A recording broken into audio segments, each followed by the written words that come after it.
Warsaw. Today is Saturday, 26th of August. It will be sunny all day with highs of 19 degrees Celsius or 66 degrees Fahrenheit for our American listeners. Sunrise will be at 5:52 a.m. and sunset at 7:54 p.m. We are on the 26th day of the Warsaw Uprising, and I heard that more Allied planes were shot down on this day. But what else is happening? Thanks for that, Philippe. I think I'm going to kick off today's episode with what's happening on the ground. There's a lot happening, actually. So we'll start off with the Old Town. Bombardment starts pretty early in the morning, actually, on the Old Town, where a hospital at Konińskiego Street is hit. There are many injured and killed, and this is something we need to underline and remind our listeners, is that nobody's exempt from this, and they are deliberately targeting hospitals as well. So we have to remember Himmler's order, which was every man, woman and child is culpable of the Warsaw Uprising. There's also fierce fighting and, bloody hand-to-hand combat in the ruins of the John of God Hospital. We spoke about that yesterday, where it had been attacked, it had been bombed. We've got heavy losses. Again, another hospital that it's been attacked. In the evening of this day, 2 units attacked the Polish printing works, and they managed to capture the first floor. So the Germans moved floors higher, and we've discussed this before, where it's not just building for building, it's floor for floor and room by room. And this is another prime example for the Polish printing works, is that the insurgents are pushing the Germans out, and they're pushing them higher and higher and higher, so which turns into a lot of hand-to-hand combat. Coming back to specifically in what's happening to the Old Town, there are dozens of bombs being showered by the Stukas constantly, every 15 minutes. There are so many tenement houses that collapse, and so many people lose their lives under the debris of these bombings, or these constant bombings, including the staff of the People's Army. So quite a few people end up losing their lives, including the editor-in-chief, their propagandist editor-in-chief, or the commander of the Polish People's Army, or one of the quartermasters, a lieutenant. A lot of people are losing their lives. So what the Polish People's Army decide to do is that they move 300 of their soldiers from the Old Town, because that's where they were based, through the sewers to Żoliborz, which is in the northern part of the city. So the length of these sewers is about 3,060 metres. And we talked about this way, way, way before the beginning of the podcast and the types of sewers. So I'm just going to refresh everybody's memories super quick. Is that, this 3,000 metres is blooming long. So you think it could take 15, 20 minutes. This is hours, even a whole day's worth of travel through the sewers, because we have to remember there are 11 classes of these sewers. So, for example, for the first classification, let's just give an example of that. It's only 60 centimetres wide and 110 centimetres high. So, for example, I'm 172, which is 5'6", 5'7" for everybody else. And I'd struggle. Roger, who's 6 foot, definitely not. He'd have an issue. You'd literally have to crawl on your hands and knees through it. So sometimes you even had class 3, 4 and 5, and they're about 140 centimetres. So again, you're bent over, or 157 centimetres. Or if I'm lucky, I would have ended up in one that was 175 centimetres. Then I could actually physically stand up. And the largest were of about 240 centimetres. Those were class 11. Unfortunately, there weren't that many of those. And you have to remember, you're walking through wastes, you're walking through dead bodies, you had the fear of the Germans above you. It was smelly, it was stuffy, it was hot. And you were terrified. And we'll come back to the sewers again in a couple of days' time. And I've got a fabulous quotation by the commander Tadeusz Borkomorowski, which will get in there for you, which gives you sort of an idea of what these people were facing. In a way, I don't really condone that the Polish People's Army fled. The propaganda will be running off that the Polish People's Army were the only ones still in the Old Town, but hey, we all know the truth, really. So the thing is that this German ring is just tightening around the Old Town. The various uprising commanders are attempting to get through to the Old Town. They're trying to support it, and we will see this over the next few days of what happens there. And the conditions, again, there's no food, there's no water. And Claire will touch on this just a little bit more about the conditions in the old town. Well, I think it's always important to remember that we are talking about a battle, not in a field, in a city, and there are civilians still resident in that city. And I think there are 1 million residents in Warsaw at the start of the uprising. Of course, huge numbers of casualties throughout. Most of them are living in the basements, occasionally emerging in the evenings to try and get some news and to try and scavenge for food and get water, fresh water as far as possible. And we've got a pretty rare account from this day from a civilian living in a basement. And what makes it particularly poignant, I think, and particularly rare as well, is that this is an account that comes from a child. This is from Elżbieta Kulinska, who was just 7 years old, trying to survive through the uprising. And this is what she describes of her situation. She says, "The basement was small. Each tenant had his own, and it wasn't possible to sleep there. There were 5 of us, my mother, my grandmother, me, and these 2 Jewish women in our tiny basement. And there was very little food. My mother fed me tomatoes. She gave them to me with sugar. And then, somewhere nearby, a German warehouse containing dried potatoes and potato flakes was captured. The tenants made a stew in the yard. The dried potatoes were boiled, and there was nothing else. We were still hungry all the time. And there were problems with water, with everything. And there was still huge fear because the side wall of St. Hyacinth's Church overlooked our yard, and there was an insurgent hospital there. And we were afraid that if the church was bombed, everything would collapse on top of us." So it's just extraordinary to hear the testimony of a 7-year-old little girl just trying to survive. Not just from the bombardments, but from lack of food. She's got malnutrition, and she is just trying to keep going. So that is the situation that some of the civilians are facing underneath the city. You're right, Claire. There's so much more going on underneath the city, though, isn't there? So we might as well just talk about some of these field hospitals. Just take us away. Okay, so the field hospitals are across the city. They are in basements. I mean, just about every activity now is taking place underneath the city. So that's where the kitchens are, that's where the bomb-producing factories are, and that's where the hospitals are, field hospitals. They're the only kind of hospital they have. And there's obviously civilians are being brought there as well as the soldiers injured on the front line. Everyone is being treated in the same places.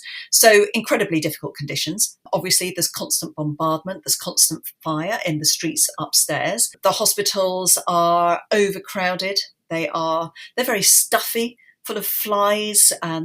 They're trying, obviously, to maintain hygiene standards as best they can, but there is that awful pervasive smell of sickness, of blood. The dead are being moved upstairs onto the streets where they're covered in newspaper, if possible, and buried as respectfully as possible, but also as quickly as possible, and often in mass graves. Meanwhile, downstairs in the hospitals, some of them have got generators, so there's a small electricity supply.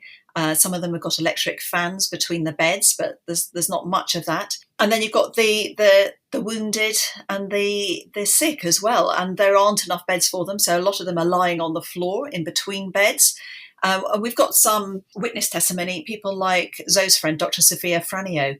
She was carrying a stretcher case, someone who'd just been wounded, downstairs to a field hospital that was in a cellar when a bomb went off nearby. And this is a bomb that had been dropped from an aircraft overhead. And the force of that explosion, even though she wasn't within range of it, but she finds herself lifted off her feet, still carrying this stretcher, and blown down the stairs into the cellar. She's got a friend at the other end of this stretcher, and they actually managed to keep the patient on it as they are carried downstairs. So those are the conditions that they are trying to save lives in. And Amelia Malessa, who has been helping to run the communication, so the messenger service across the city, connecting, giving orders, giving feedback on the day's events between the different battalions, getting a picture of the battle that's ongoing. She's running those teams, and at one point she is in a hospital and she finds a little boy called Michael, a little orphan. He's 4 years old, and he's just wandering in between the patients lying on the floor and between the beds. And he has just been orphaned that day because his mother has not survived, and Amelia sort of adopts him in the way it's unofficial. She just sort of cares for him. But of course, she can't take him with him all the time. He becomes a bit of a regimental charge and just gets passed between these teams of women for whoever's off duty to try and look after him. So these hospitals are, again, in a sense, community hubs to some degree as well. But they're also working hospitals. There are operations being undertaken. There's the immediate prioritization of cases, of who's in most need, but also who is most likely to survive, because at this point, they're really running out of medicines. Obviously, people's faith is hugely important to them at this time. It's a huge support individually. It also provides a social occasion, masses when people can come together, build their morale. Priests, of course, play a very important role also in the burial of the dead. It is undertaken as respectfully as possible. But priests play a huge role in a variety of ways, don't they, Alina? Yes, this is one of my favourite subjects to talk about, because we just don't talk about the role of priests. We talk about what happened to the children, we talk about what happened on the ground in the sense of military actions and things like that, but we forget about priests, we forget about religion, and we've got to remember it's a Catholic country, so religion is very deep-rooted in Polish culture. So, what was the role of priests? Well, this is something I tackled during my tours of Warsaw, because I come across a very famous statue, and that's where I can talk about exactly this thing. So the bottom line is that more or less the role of a priest was pretty much the same thing that a priest usually does, only in extreme conditions and very, very, very quickly. And most likely 10 times of these things that they would normally do in a short amount of time. So, of course, what did they do? They held confessions, they celebrated services, they baptized children, they blessed weddings, administered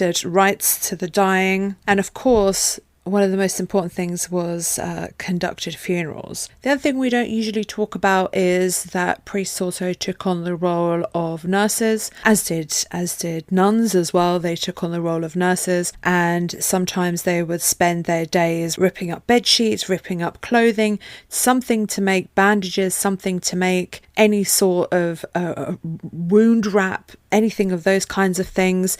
Also, then they had to be reused for the next patient, so they spent their time washing those articles. They would help with the civilians, they would help clothe them, feed them. A priest had many, many roles. It wasn't just one, and wasn't just the typical thing that they would do in everyday life. A priest did everything and anything except for one thing: they didn't carry a gun. So Teresa Bojarska, who was a writer and a messenger during the Warsaw Uprising, she gives kind of an idea of what a confession for her was like. So this is how she confessed to her priest. So, quote, "We would run side by side for a while. I would whisper, not shout, so that the voice would penetrate the hurricane of sounds. My confession of guilt.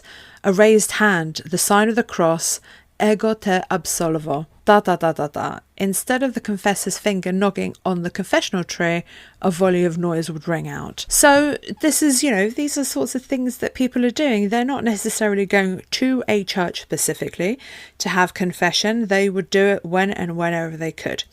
Holy Masses were also celebrated at field altars. We talked about this as well on the 15th of August, where we celebrated Polish Armed Forces Day. So, of course, there was a huge mass, many huge masses, where priests would conduct these commemorations of that day.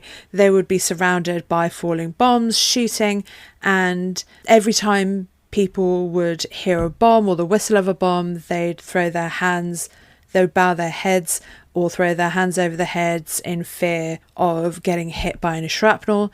Funerals, you would usually think of funerals as something of going to a cemetery, something very mourning, something that you would spend time over. Unfortunately, funerals, as Claire mentioned earlier, funerals were very quick, very fast.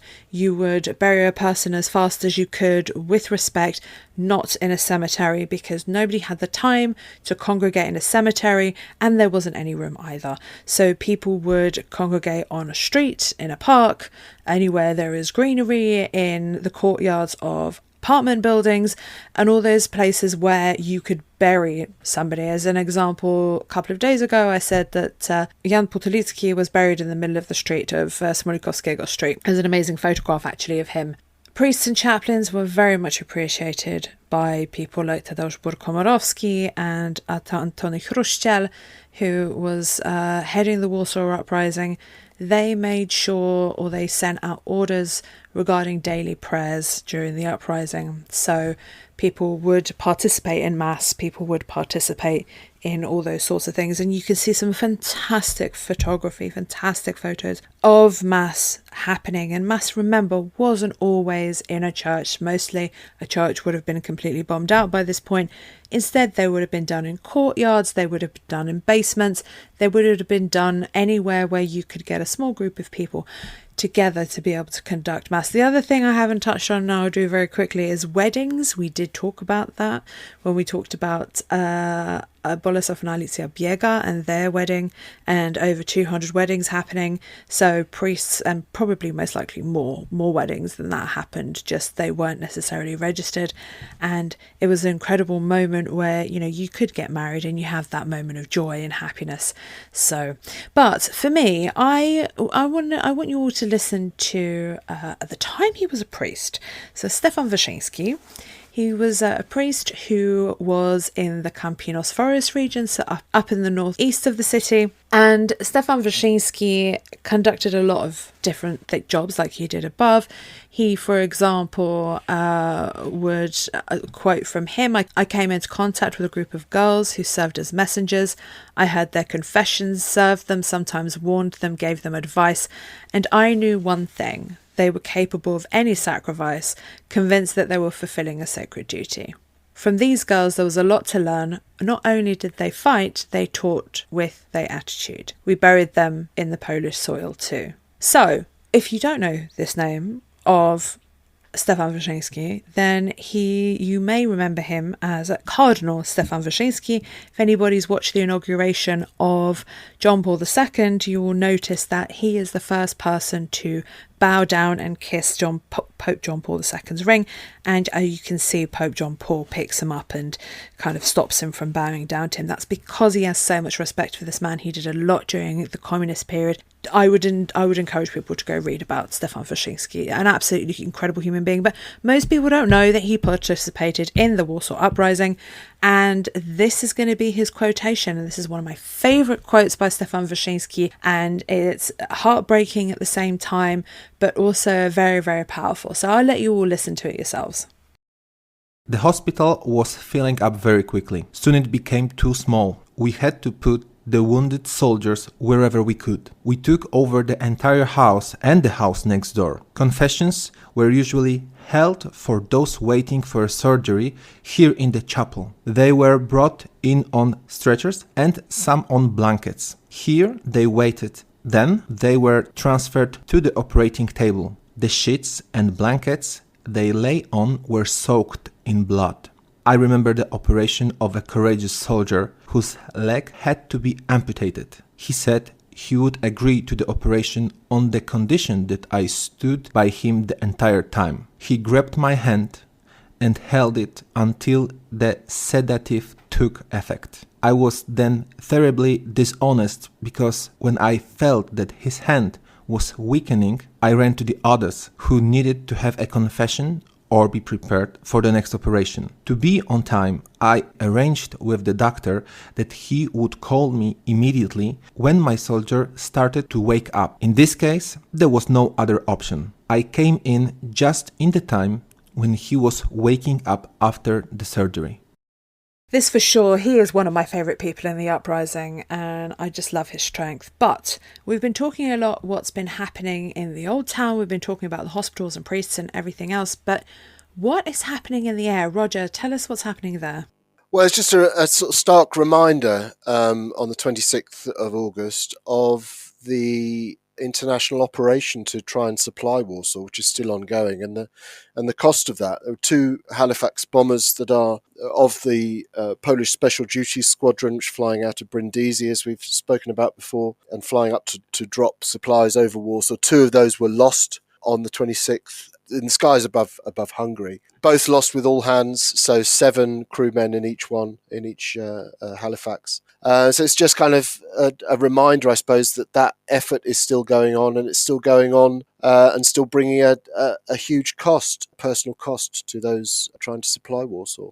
So yesterday we did the Soviets. Today we're going to talk about the Germans. Roger, you're our go-to man for that. What's happening there? Yeah, there's quite an interesting memo on the 26th which goes out from Ernst Kaltenbrunner, who's senior man in the SS, to Erich von den Bach in Warsaw, regarding what was to be done with refugees from Warsaw, Polish refugees from Warsaw. If you remember, right in the opening days of the Rising, the sort of standard default policy of the Germans essentially was that of massacring civilian populations. That had abated to a large extent, but you still had the problem, from a German perspective, the problem of what to do with the ordinary population, which is being displaced, which is, needs to be fed and so on. That was a problem for them, and they started to look at the possibility of using some of those refugees, as they put it, for labour, perhaps, that they needed to get them out of Warsaw anyway. So this memo from Kaltenbrunner to von den Bach talks about the prospect of allowing